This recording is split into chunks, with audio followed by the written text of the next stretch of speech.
আমরা সাধারণ মানুষ সবাই জানি যে কোকা কোলা হচ্ছে গিয়ে ইসরায়েলের পণ্য, তাই আমরা সবাই কোকা কোলাকে বয়কটের ডাক দিয়েছি। এইখানে আমার আরেকটি কথা হচ্ছে, আমার সামনে যে যে প্রোডাক্টগুলো আপনারা দেখতে পারতেছেন, এই প্রোডাক্টগুলো সবগুলোই প্রোডাক্ট কিন্তু ইসরায়েলের। প্রথমত কোকা কোলা সবাই জানি, কোকা কোলা বয়কট নিয়ে সোশ্যাল মিডিয়া বাংলাদেশের ভিতরে খুবই জোর উঠেছে এবং আমরা সবাই কোকা কোলা বয়কট করা শুরু করেছি।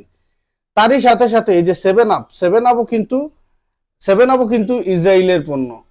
এরপরে মাউন্টেন ডিউ আপনারা দেখতে পাচ্ছেন, মাউন্টেন ডিউ পেপসিকো কিন্তু পেপসি কোম্পানি কিন্তু ইসরায়েলের পণ্য। এই দেখেন, এই এই ডিউটাও কিন্তু ইসরায়েলের।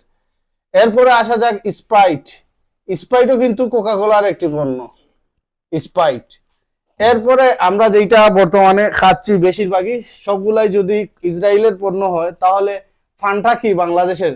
বাংলা লেখা সবকিছুই এখানে করা আছে। ফান্টা আমরা জানি, সাধারণ মানুষ জানি ফান্টা হচ্ছে গিয়া বাংলাদেশি পণ্য, কিন্তু না, ফান্টাও হচ্ছে গিয়া কোকা কোলা কোম্পানির একটি পণ্য। আপনারা দেখতে পাচ্ছেন এখানে।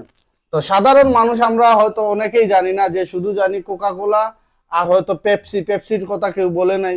কোকা কোলা, পেপসিও ইসরায়েলের পণ্য, এবং বাকি যে পণ্যগুলো আছে আমার সামনে যেগুলো আছে কোল্ড ড্রিঙ্কস গুলা, এগুলো সব কিন্তু ইসরায়েলের পণ্য। তাই আমাদের সবারই উচিত যে এই ইসরায়েলের পণ্যগুলো থেকে বিরত থাকা। এই যে মুসলিম হিসাবে আমাদের ফিলিস্তিনি ভাই বোন যারা আছে, আপনারা দেখতে পারতেছেন যে ঈদের দিনেও তারা কিন্তু ঈদের নামাজ আদায় করতে পারেনি।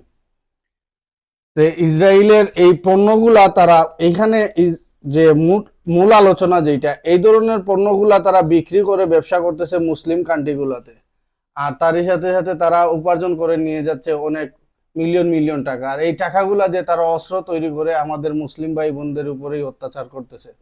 তাই আমাদের সবারই উচিত এই ধরনের পণ্য থেকে বিরত থাকা, এবং এই ধরনের সকল পণ্য যাতে আমরা বয়কট করে চলতে পারি, এটাই। এরপর হচ্ছে কি, আমার সামনে এখানে নাই একোফিনা যে পানি আছে, আমরা কোল্ড ড্রিঙ্কস সব বাদ দেওয়ার পরে যে পানি, একোফিনা পানি কেউ পান করবেন না।